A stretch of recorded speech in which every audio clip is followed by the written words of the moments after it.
Hello everyone, and welcome to this audio podcast. This audio podcast as part of the prompt series. This audio podcast is part of the ball and run ball, and this audio podcast is part of Atomic Headline, and this audio podcast is part of a Storm the Boss Days production.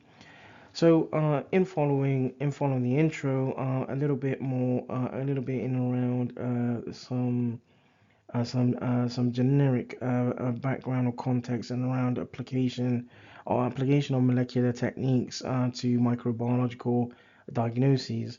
So in general, the analysis of nucleic acids involves the separation or denaturing of the nucleic acid into two single strands and the identification of the nucleic acid by hybridization, or what's known as annealing by a nucleotide base pairing with a single stranded probe of known sequence.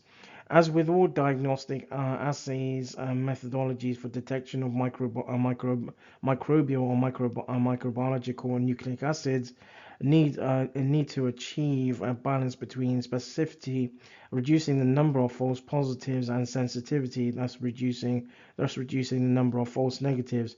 In addition, of nucleic acid sequences, specificity is increased by reducing the level of annealing by target and probe where when there is base pair mismatching between the two. To prevent non-specific positive signals occurring, the conditions are made highly stringent. Generally, high stringency is achieved by annealing at higher temperatures and lower salt concentrations.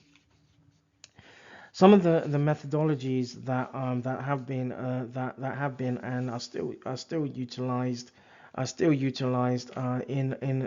microbiological laboratories include dot plotting, southern blotting, northern blotting, in situ hybridization, target amplification methods such as PCR, NASBA, and SDA, and these may be combined with any of the above or other probe detection method or methodology to ensure sensitivity and specificity. Signal amplification methods enhance direct hybridization techniques. Um, Signal amplification methodologies enhance direct hybridization techniques. So that draws this audio podcast to a close. And the next audio podcast in this series will look at sort of an elaboration on the traditional molecular methodologies applied to microbial diagnosis.